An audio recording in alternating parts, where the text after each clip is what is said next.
नमस्कार दोस्तों, एक बार फिर से स्वागत है आपका हमारे हॉरर पॉडकास्ट शो पे, जहां पर हम लोग सुनते हैं एक से बढ़कर एक रोचक और सच्ची घटना पर आधारित डरावनी कहानियां। आज की जो कहानी है वह भी बहुत अच्छी कहानी है और उम्मीद करते हैं यह कहानी भी आपको पसंद आने वाली है। तो चलिए देर न करते हुए कहानी की शुरुआत करते हैं। पुराने समय की बात है, जब गांव में गाड़ियों का नामो निशान नहीं था। सड़कों पर बैलगाड़ियां और पैदल चलने वाले लोग ही दिखते थे। शादी ब्याह के अवसर पर दुल्हन को सजी धजी डोली में बिठाकर ले जाया जाता था। चार मजबूत कहार कंधों पर डोली उठाते और रास्ते भर शहनाई की मधुर धुनें माहौल को खुशियों से भर देती थी। गांव में कुछ दूर एक घना बाग था, जिसे लोग भूतिया बाग के नाम से भी जानते थे। कहते हैं उस बाग में एक चुड़ैल का साया था जो हर नए जोड़े को देखकर बेकाबू हो जाती थी। उसकी जलती आंखें और बिखरे हुए बाल किसी भी देख लेने वाले की रूह कपा देते थे। बुजुर्गों की माने तो उस चुड़ैल की आत्मा एक अधूरी चाहत में भटक रही थी और हर वह नई दुल्हन को अपनी जगह पर बनाना चाहती थी। इसी गांव में सुंदर और संस्कारी लड़की जिसका नाम कमला था, उसकी शादी तय हुई। पूरे गांव में खुशी की लहर दौड़ गई। घर घर मिठाइयां बंटने लगी और शादी की तैयारियां जोरों पर थी। कमला अपनी सहेलियों के साथ मेहंदी रचवाने में मग्न थी। उसकी मुस्कान में नई जिंदगी के सपने झलक रहे थे, लेकिन उसकी बूढ़ी नानी की आंखों में एक अजीब सा डर था। वह बार बार भगवान से प्रार्थना करती और बुदबुदाती, हे भोलेनाथ, मेरी लाडली की रक्षा करना, उसे उस बाग की छाया से बचाना। शादी का दिन आ पहुंचा। ढोल नगाड़ों की गूंज और शहनाई की मधुर धुनों से माहौल गूंज उठा। दूल्हा, जिसका नाम राजू था, वह घोड़ी पर सवार होकर बारात लेकर आया। राजू सजीले चेहरे और हंसमुख स्वभाव वाला युवक था। गांव के लोग उसकी तारीफ करते नहीं थकते थे। बारात का स्वागत धूमधाम से हुआ और देर रात तक शादी की रस्में चलती रही। सुबह की पहली किरण के साथ विदाई का समय आया। कमला की आंखों में आंसू थे और परिवारजन उसे विदा करने के लिए भारी मन से खड़े थे। सजी धजी डोली दरवाजे पर लाई गई। उस पर सुंदर फूलों की मालाएं और सुनहरी झालरें लटक रही थी। चार हट्टे कट्टे कहारों ने डोली को कंधे पर उठाया और धीरे धीरे चल पड़े। रास्ता लंबा था और धूप तेज होने लगी थी। दूल्हे के गांव तक पहुंचने के लिए भूतिया बाग से होकर गुजरना था। कहारों ने सोचा क्यों न बाग में थोड़ा सुस्ता लिया जाए। वैसे भी उन्हें इस बाग की कहानियों पर यकीन नहीं था। जैसे ही वे बाग के पास पहुंचे, एक अजीब सी ठंडक महसूस हुई। हवा में एक रहस्यमयी सन्नाटा था। पत्तों की सरसराहट और दूर कहीं कौवे की कर्कश आवाज माहौल को और भी भयानक बना रही थी। कहारों ने डोली को एक पुराने पेड़ के नीचे रख दिया और आराम करने लगे। राजू भी पास ही एक पत्थर पर बैठकर पानी पीने लगा। डोली के अंदर कमला ने घूंघट उठाया और बाहर झांकने की कोशिश की। तभी एक ठंडी हवा का झोंका उसके चेहरे से टकराया। उसे लगा जैसे किसी ने उसके कानों में फुसफुसाया हो और कह रहा हो, अब तो मेरी है। कमला का दिल यह सुनते ही जोर जोर से धड़कने लगा। उसने घबराकर चारों ओर देखा, लेकिन कोई भी वहां मौजूद नहीं होता है। अचानक पेड़ों के बीच से एक साया उभरा। लंबी झुकी हुई काया, बिखरे बाल और जलती लाल आंखें। वह साया डोली की ओर बढ़ने लगा। कमला का गला सूख गया। यह देखकर वह चीखना चाही, पर आवाज नहीं निकली। साया उसके पास आता गया और फिर डोली के अंदर समा गया। बाहर बैठे कहारों को एक झटका सा महसूस हुआ, जैसे डोली अचानक भारी हो गई। उन्होंने एक दूसरे की ओर देखा, पर किसी ने कुछ नहीं कहा। राजू ने भी ध्यान नहीं दिया और सब फिर से चल पड़े। डोली के अंदर अब कमला नहीं थी, बल्कि चुड़ैल ने उसका रूप ले लिया था। अब डोली धीरे धीरे बाग से बाहर निकली, लेकिन बाग के पेड़ अब भी झूम रहे थे, जैसे हंस रहे हों एक शैतानी हंसी के साथ। इधर डोली अपने गंतव्य की ओर बढ़ रही थी। कहारों के कंधे भारी लगने लगे थे, जैसे डोली का वजन अचानक 2 गुना हो गया हो। वे हाँफते हुए आगे बढ़ रहे थे, लेकिन किसी ने इतनी हिम्मत नहीं की कि पीछे मुड़कर डोली के अंदर देखे। राजू भी अपने ख्यालों में मग्न था। उसे क्या पता था कि उसकी नई दुल्हन अब वही नहीं रही जो डोली में बैठ कर आई थी। दूल्हे के घर के बाहर ढोल नगारों की गूंज थी। घर की औरतें गाती बजाती स्वागत की तैयारियों में लगी थीं। जैसे ही डोली दरवाजे पर पहुंची, एक हल्की सी ठंडी हवा का झोंका वहां से गुजरा। फूलों की मालाएं एकाएक सूखकर मुरझाने लगी। स्वागत के लिए सजी रंगोली के रंग फीके पड़ गए। किसी ने ध्यान नहीं दिया। सबकी निगाहें नई दुल्हन के स्वागत पर ही टिकी थी। राजू की माँ ने आरती की थाली उठाई और डोली के सामने खड़ी हो गई। उसकी बड़ी बहन ने घूंघट हटाने के लिए डोली का पर्दा सरकाया। अंदर से एक ठंडी हवा का झोंका आया और सबकी आंखों के सामने कमला बैठी थी। घूंघट में छुपा हुआ चेहरा लाल जोड़े में लिपटी, बिल्कुल शांत और स्थिर। जैसे ही राजू की माँ ने आरती का दीपक घुमाना शुरू किया, दीपक की लौ अनायास ही बुझ गई।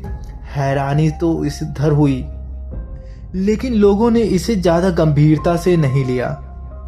किंतु वहीं बूढ़ी दादी धीरे धीरे बुदबुदाई, यह अपशगुन अच्छा नहीं है। कमला को हाथ पकड़कर डोली से बाहर निकाला गया। उसकी चाल धीमी और बेढंगी थी, जैसे वह चलना भूल गई हो। वहीं दूसरी ओर आंखें उसकी घूंघट के अंदर से अजीब ढंग से चमक रही थी।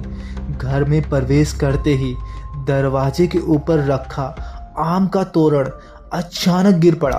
राजू की माँ ने झिझकते हुए उसे उठाकर फिर से लगा दिया, पर उनका मन किसी अनजाने भय से कांप उठा। अब कमला को घर के भीतर ले जाया गया। उसे एक कमरे में बिठाया गया, जहां कुछ औरतें उसके घूंघट उठाने की रस्म पूरी करने वाली थीं। जैसे ही एक औरत ने घूंघट उठाया, अचानक कमला की आंखें जलती हुई लाल हो गई। चेहरा भावहीन था, लेकिन आंखों में एक अजीब सी चमक थी, जैसे किसी शिकारी की हो। औरतें सहम गईं, लेकिन उन्होंने इसी शादी का थकान समझकर नजरअंदाज कर दिया। कमला चुपचाप बैठी रही। उसके ओठ हल्के से फड़फड़ाए, लेकिन कोई आवाज नहीं निकली। उसकी गर्दन एक झटके से दाईं ओर मुड़ी, जैसे कोई उसे घुमा रहा हो। आंखों की लालिमा और तेज हो गई। कमरे में बैठी औरतों को एक अजीब सी घुटन महसूस होने लगी, जैसे हवा भारी हो गई हो। एक एक करके सब बाहर जाने लगी और आखिर में कमला को अकेला छोड़ दिया गया। कमला की सास ने कमरे के दरवाजे पर ताला लगा दिया और मन ही मन बुदबुदाई, अभी नहीं है, शायद थक गई है, आराम करने दो। लेकिन उसे यह नहीं पता था कि दरवाजे के अंदर जो है वह अब उसकी बहू नहीं, बल्कि एक पिचासनी थी। रात का समय था। पूरा घर थकान के कारण गहरी नींद में सोया हुआ था। तभी अचानक कमला के कमरे से धीमी धीमी सरसराहट की आवाजें आने लगीं, जैसे कोई साड़ी के पल्लू को जमीन पर घसीटते हुए चल रहा हो। कमला का चेहरा घूंघट के अंदर से दिखाई नहीं दे रहा था, लेकिन उसके पैर जमीन से 2 इंच ऊपर हवा में लटके हुए थे। कमला बिना कदमों की आहट के हवा में तैरते हुए दरवाजे तक पहुंची और एक झटके से ताला तोड़कर जमीन पर गिर पड़ा। उसकी आंखें अब भी जल रही थी और ओठों पर एक भयानक मुस्कान थी। वह धीरे धीरे राजू के कमरे की ओर बढ़ी।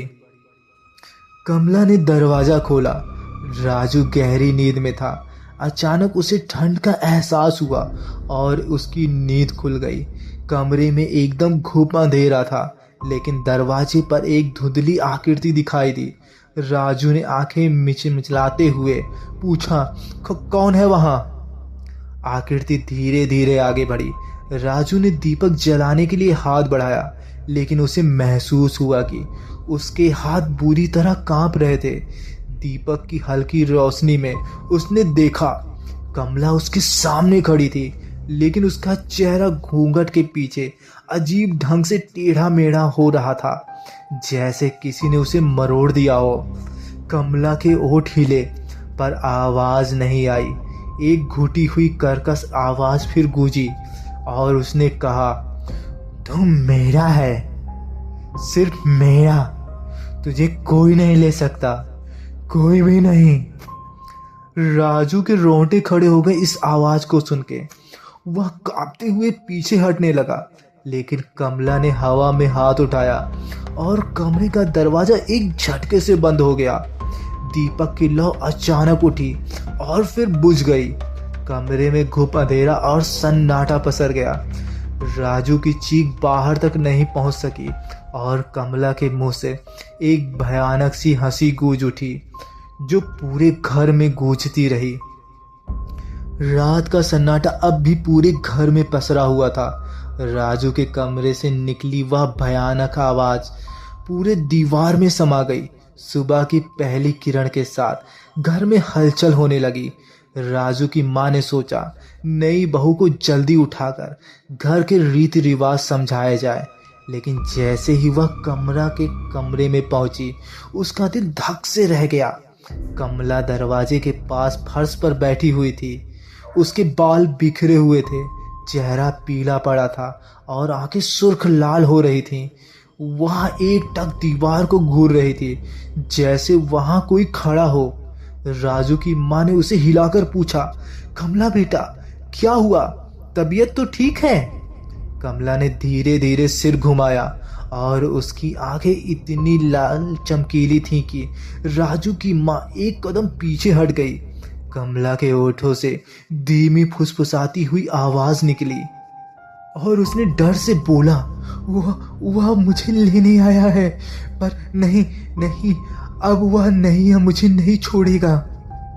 यह सुनते ही राजू की माँ सिहर गई। उसे लगा शायद नई दुल्हन डर गई है या थकान की वजह से बड़बड़ा रही है। उसने कमला को उठाया और पास ही चारपाई पर बिठाया, लेकिन कमरे में एक अजीब सी ठंडक थी, जैसे कोई अदृश्य साया वहां मौजूद हो। उधर राजू अब भी अपने कमरे में बेहोश पड़ा था। उसके माथे पर पसीना था और चेहरा भय से पीला पड़ गया था। उसकी बहन राधा ने उसे जगाने की कोशिश की। भैया उठो, क्या हुआ है तुम्हें? राजू की आंखें धीरे धीरे खुली और उसने हड़बड़ाते हुए चारों ओर देखा। कमला नहीं थी वहां पर, लेकिन वह डरते हुए कांपते हुए बोला, कमला कमला, वो यही थी, उसका चेहरा, वो चेहरा। राजू के शब्द मुंह से ठीक से निकल नहीं रहे थे। राधे ने घबराकर मां को आवाज दी। राजू की मां दौड़ती चली आई और अपने बेटे की हालत देखकर चिंता में पड़ गई और पूछा, क्या हुआ राजू, तू इतना घबराया हुआ क्यों है? राजू ने कांपते हुए कहा, वो कमला, उसकी आवाज, वो मेरी नहीं थी। उसके चेहरे पर कोई और था, उसकी आंखें वो जल रही थी। माँ ने उसे ढाढ़स बधाया। तूने सपना देखा होगा बेटा, नई बहू है, तुझे उसकी आदत नहीं है अभी। चल मुंह हाथ धो ले, सब ठीक हो जाएगा। लेकिन माँ के दिल में कहीं ना कहीं एक अनजाना डर बस गया था। अब इधर दिन ढलता गया, लेकिन पूरे घर में अजीब सी घुटन महसूस हो रही थी। कमला चुपचाप एक कोने में बैठी रही, ना किसी से बात की, ना हंसी खिलखिलाई। उसकी आंखें अब भी लाल थी और ओठ बेमानी ढंग से हिलते रहते, जैसे वह किसी से बात कर रही हो, पर वहां कोई नहीं होता था। अब रात हुई। घर के सब लोग अपने अपने कमरे में सोने चले गए। राजू अपने बिस्तर पर लेटा, लेकिन उसे नींद नहीं आ रही थी। उसे बार बार कमला का वह चेहरा याद आ रहा था, जिसकी आंखों में शैतानी चमक थी। अचानक बाहर से किसी के पैरों की घसीटती हुई आवाज आई। राजू का दिल तेजी से धड़कने लगा। उसने खिड़की से झांक कर देखा। कमला आंगन में खड़ी थी। उसकी पीठ राजी की ओर थी, लेकिन उसकी गर्दन धीरे धीरे 180 डिग्री घूमकर राजी की ओर देख रही थी। राजू ने देखा, आंखें अब भी उसकी जल रही थी, होठों पर वही भयानक मुस्कान थी। राजू ने चीखने की कोशिश की, लेकिन आवाज गले में ही अटक गई। कमला ने हाथ उठाकर इशारा किया और कर्कश आवाज में कहा, तुम मेरा है, सिर्फ मेरा। अब कोई तुझे मुझसे मिलने से नहीं रोक सकता। अचानक एक झटका सा लगा, राजू का बिस्तर पर हिलने लगा और घर में रखा दीपक की लौ अपने आप बुझ गई। अंधेरे में राजू ने महसूस किया कि कोई उसके करीब आ रहा है, बेहद करीब, जैसे सांसों की ठंडक उसके चेहरे पर महसूस हो रही थी। और कुछ ही देर में राजू का बिस्तर बहुत तेजी से हिलने लगा। उसके पैर किसी ने पकड़ लिए और घसीटते हुए उससे बिस्तर से नीचे गिरा दिया। राजू ने घबराकर हाथ पैर मारे, लेकिन उसे कुछ दिखाई नहीं दे रहा था। अंधेरे में सिर्फ हंसी गूंज रही थी, वही शैतानी भयानक हंसी। किसी तरीके से राजू चीखता हुआ दरवाजा खोलकर बाहर भागा और सीधा माँ के कमरे में पहुंचा और डरते हुए बोला, माँ माँ, वो चुड़ैल है, कमला नहीं, वो चुड़ैल है। माँ ने उसे गले से लगा लिया और कहा, शांत हो जा बेटा, सब ठीक हो जाएगा, ये सब तेरा वहम हो सकता है। लेकिन उसके गले से लगते हुए राजू को ठंडक का एहसास हुआ। उसने माँ की ओर देखा, उसकी आंखें भी सुर्ख लाल हो रही थी और उसके ओठों पर वही मुस्कान थी। यह देखकर राजू का सिर चकराने लगा और उसने बोला, नहीं नहीं, ये माँ नहीं है, ये भी वही है, वो चुड़ैल। और फिर उसने सब कुछ काला दिखने लगा। उसकी चीख पूरे घर में गूंज उठी। कमला अपने कमरे में एकटक दीवार को घूरते हुए मुस्कुरा रही थी। उसकी आंखों में अब भी वही शैतानी जीत की चमक थी। इधर राजू की चीख ने घर को हिलाकर रख दिया था। घर के लोग दौड़ते हुए राजू के कमरे में पहुंचे, लेकिन कमला को कहीं नहीं पाया। राजू बिस्तर के कोने में सहमा हुआ बैठा था। उसकी आंखें फटी की फटी रह गई, जैसे उसने कोई भयानक सपना देखा हो। उसके हाथ पैर कांप रहे थे और मुंह से सिर्फ यही शब्द निकल रहा था, चुड़ैल, वो चुड़ैल थी, माँ नहीं थी, वो माँ के रूप में थी। उसकी आंखें, उसकी हंसी। राजू के पिता ने उसे कंधे से पकड़कर झकझोरा, क्या बक रहा है, होश में आ। लेकिन राजू बुरी तरह से कांपते हुए दीवार को घूरता रहा, जैसे वहां कोई खड़ा हो। उसकी बहन राधा डर के मारे रोने लगी, भैया भैया, क्या हो गया है आपको, कौन सी चुड़ैल की बात कर रहे हैं। माँ भी घबराई हुई थी, अरे किसी को बुलाओ, कुछ तो गड़बड़ है यहाँ पे। तो दोस्तों, ये थी चुड़ैल की डोली का पहला पार्ट। उम्मीद करते हैं पहला पार्ट आपको बहुत पसंद आया होगा। अगर पसंद आया होगा तो वीडियो को लाइक करिएगा, चैनल को सब्सक्राइब करिएगा और कमेंट बॉक्स में मुझे ज़रूर बताइएगा कि आपको यह कहानी कैसी लगी। फिलहाल इसका सेकंड पार्ट नेक्स्ट एपिसोड में अपलोड किया जाएगा। और वीडियो पूरा सुनने के लिए आप लोग का बहुत बहुत धन्यवाद।